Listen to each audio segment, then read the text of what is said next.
नहीं, मेरे पापा मर चुके हैं और मरे हुए आदमी का मुंह देखकर घर से बाहर नहीं जाया जाता। रवि कुछ गुस्से व आश्चर्य से बोले, यह तुम क्या कह रही हो रजनी? हाँ, मैं ठीक कह रही हूँ। यही तो कहा था आप लोगों ने, शायद आप भूल चुके हो, पर मुझे सब कुछ याद है। रवि आज बहुत गमगीन थे। महीने भर पहले ही उनकी माँ का देहांत हुआ था। वैसे तो उन्होंने स्वयं को संभाल लिया था, पर आज रह रहकर उनकी आंखें भर आ रही थी, क्योंकि अभी अभी उन्होंने अपनी माँ का एक बड़ा सा फोटो फ्रेम करवाकर हॉल में टंगवाया था।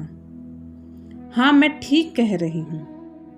रजनी बार बार उनको दिलासा दे रही थी। रवि कभी अपनी माँ की बातें याद करते तो कभी जीवन मरण की बातें याद करते।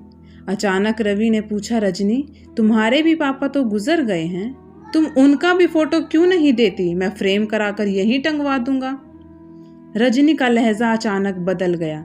वह काफी तल्खी से बोली, नहीं, मेरे पापा मर चुके हैं और मरे हुए आदमी का मुंह देखकर घर से बाहर नहीं जाया जाता। रवि कुछ गुस्से व आश्चर्य से बोली, ये तुम क्या कह रही हो रजनी? हाँ, मैं ठीक कह रही हूँ। यही तो कहा था आप लोगों ने, शायद आप भूल चुके हैं, पर मुझे सब कुछ याद है। रजनी की आंखों में 2 साल पहले का मंजर गुजरने लगा। जिस शनिवार को रजनी अपने मायके से होकर आई थी, ठीक उसके अगले शनिवार को उसके पापा की मौत हार्ट अटैक से हो गई थी। रजनी को यकीन ही नहीं हो रहा था कि उसके पापा अब नहीं रहे। कितना आघात पहुंचा था उसे।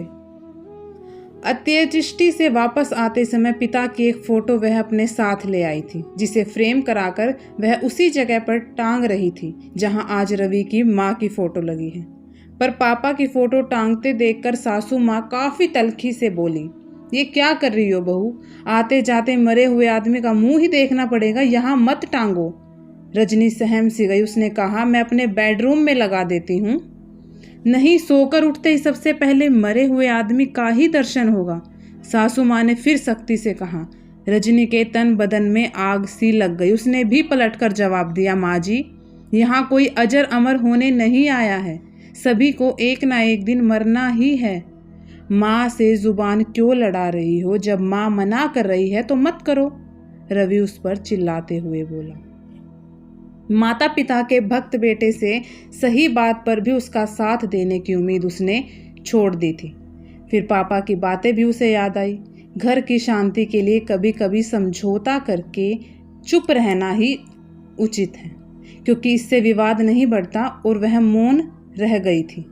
उसने अपने पापा की फोटो अपनी अलमारी में लगा दी। जब भी अलमारी खोलती अपने पापा को देखती और एक उलाहना देती, पापा, आपका कहना गलत है कि लड़कियों का घर उसका ससुराल होता है। लड़कियों का कोई घर नहीं होता पापा, लड़कियों का कोई घर नहीं होता। बड़बड़ाते हुए वह सिसक पड़ी। रवि को सभी घटनाक्रम याद आ गया। उसके हृदय में वैसे ही दर्द का समंदर लहर रहा था। आज रजनी के दर्द को भी उसने बड़ी शिद्दत से महसूस किया। फिर शर्मिंदगी और पश्चाताप के साथ रजनी को अपनी बाहों में लेते हुए बोला, sorry, I am very very sorry Rajni.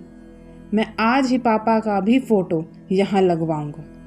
Rajni ने भी यही सोचते हुए रवि को माफ कर दिया कि जब तक इंसान पर आप बीती नहीं पड़ती, तब तक दूसरों का दर्द शायद भली भांति समझ नहीं पाता। धन्यवाद। Please like, share and subscribe.